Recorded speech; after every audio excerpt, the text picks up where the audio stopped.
সত্য বেশি দিন চাপা থাকে না। কথাটি এবার সত্য প্রমাণিত হলো নেতানিয়াহুর দেশের ক্ষেত্রে।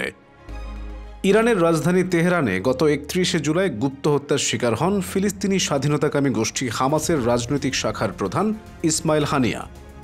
সে সময় এ হত্যাকাণ্ডের জন্য ইরান ও হামাস সরাসরি ইসরায়েলকে অভিযুক্ত করে, কিন্তু তখন দেশটির পক্ষ থেকে কোনো রাজনৈতিক ব্যক্তিত্ব এই বিষয়ে মন্তব্য করতেই রাজি হয়নি। দীর্ঘ সময় হানিয়া হত্যা প্রসঙ্গে মুখে কুলু বেঁটে থাকার পর সম্প্রতি এই হত্যার দায় স্বীকার করেছে ইসরায়েলের প্রতিরক্ষা মন্ত্রী ইসরায়েল কাটজ। এর মাধ্যমে এই প্রথম হামাসের সাবেক শীর্ষ নেতাকে হত্যার দায় স্বীকার করল বর্বর ইসরায়েল।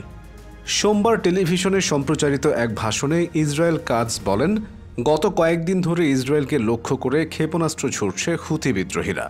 আমি আমার বক্তব্যের শুরুতে তাদের পরিষ্কারভাবে বলে দিতে চাই যে আমরা ইতিমধ্যে হামাসকে পরাজিত করেছে, হিজবুল্লাহকে পরাজিত করেছে, ইরানের ক্ষেপণাস্ত্র প্রতিরক্ষা ব্যবস্থাসমূহের ক্ষতি সাধন করেছে, তাদের ক্ষেপণাস্ত্র উৎপাদন ব্যবস্থা ধ্বংস করেছে এবং সম্প্রতি সিরিয়ার প্রেসিডেন্ট আসাদের নেতৃত্বাধীন সরকারকে গদিচ্যুত করার মাধ্যমে শয়তানের অক্ষে গুরুতর আঘাত এনেছে। এখন বাকি আছে কেবল হুথি বিদ্রোহীরা। যেভাবে আমরা আমাদের অন্যান্য শত্রুদের দমন করেছে, হুথি বিদ্রোহীদের ক্ষেত্রেও সেই একই পরিণতি ঘটবে। তিনি বলেন, আমরা হুথিদের কৌশলগত সব অবকাঠামো ধ্বংস করব, আর অতীতে যেভাবে আমরা তাদের নেতাদের খতম করেছে, যেমন তেহরানে হানিয়া, গাজায় সিনোয়ার এবং লেবাননে নাসরুল্লাহর সঙ্গে আমরা যা করেছে, সানা এবং হুথি বিদ্রোহীদের সর্বোচ্চ নেতা হদিদার সঙ্গেও আমরা তাই করব।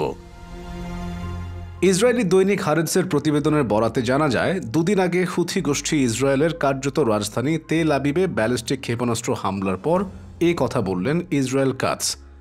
চলমান হামলাগুলোর প্রসঙ্গে কাটজ বলেন, এই দিনগুলোতে যখন হুথি সন্ত্রাসীরা ইসরায়েলের উপর ক্ষেপণাস্ত্র হামলা চালাচ্ছে, এমন সময় আমি একটি স্পষ্ট বার্তা দিতে চাই।